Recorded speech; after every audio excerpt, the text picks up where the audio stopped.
Orange city Marathi संपादक व पत्रकार सोसायटीच्या वतीने उद्या होणार पत्रकार दिन सोहळा व सुप्रसिद्ध व्याख्याते गणेश शिंदे यांचे जाहीर व्याख्यान। वरुड शहरातील अष्टविनायक सभागृह येथे पार पडणार हा कार्यक्रम। तुम्ही रस्त्यावरती खेळणी विकणारी मुलं बघितली आहेत का? खरं तर ते त्यांचं खेळण्याचं वय, पण ती विकण्यात व्यस्त आहेत। आनंद हा साधनांवर नाही, वस्तूंवर नाही, तर परिस्थितीवर अवलंबून असतो। कुणी खेळणी विकण्यात खुश आहे, तर कुणी खेळणी घेण्यात खुश आहे। उद्या दिनांक 6 जानेवारी मंगळवारला ऑरेंज सिटी मराठी संपादक व पत्रकार सोसायटीच्या वतीने मराठी वृत्तपत्राचे जनक बाळशास्त्री जांभेकर यांच्या जयंतीनिमित्त पत्रकार दिन सोहळा व महाराष्ट्रातील सुप्रसिद्ध व्याख्याते गणेश शिंदे यांचे जीवन सुंदर या विषयावर जाहीर व्याख्यानाचा कार्यक्रम आयोजित केला असून वरुड व शेगाट येथील नवनिर्वाचित नगराध्यक्ष व वरुड येथील सर्व नवनिर्वाचित नगरसेवकांचा सत्कार देखील होणार। या प्रसंगी स्वर्गीय पांडुरंगजी बहुरूपी स्मृती पत्रकारिता पुरस्काराचे वितरण देखील होणार आहे।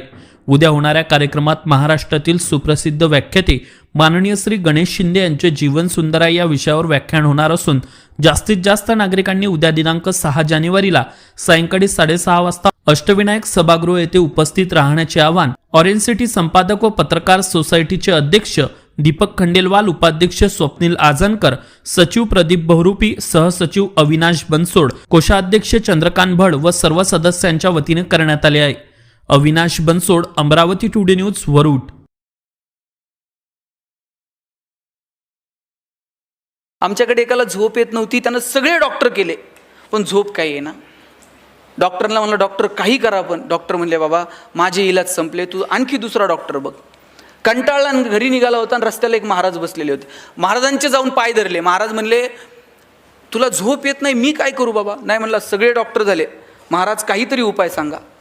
महाराज म्हणले आता कुठे याच्या नादी लागता? महाराज म्हणले एक काम कर, ज्याला झोप लागते त्याचा शर्ट घालून झोप म्हणले। हॅलो म्हणला, महाराजांनी एकदम सोपा उपाय सांगितला। तिथून उठला आणि डॉक्टरकडे गेला आणि डॉक्टरांना म्हणला डॉक्टर आता गोळी नको, औषध नको, इंजेक्शन नको, सलाईन नको। म्हणले मग? म्हणले मला तुमचा शर्ट द्या म्हणले। म्हणले शर्ट बावळट आहे का तुझं? ते म्हणले अहो मला महाराजांनी सांगितलंय ज्याला झोप लागती त्याचा शर्ट घालून झोपत जा। डॉक्टर म्हणले तुला कुणी सांगितलं मला झोप येते नीट म्हणून? हॉस्पिटल बांधायला कोटीत कर्ज काढलंय, बँकेचा हप्ता जवळ आला का गरज नसताना पेशंट ॲडमिट करावं लागतंय, गरज नसताना सलाईन लावावं लागतंय। महिना अखेरला आमची भांडणं वादावधी, अजिबात झोप नाही। उठ म्हणले दोघं मिळून शोधू कुणाला झोप लागते। दोघं मिळून एका इंजिनियरकडे गेले। म्हणले बाबा तुला झोप येते का? इंजिनियर म्हणला 6 महिने झाले पालिकेत बिल अडकलंय, ह्या टेबल उठ म्हणले चल।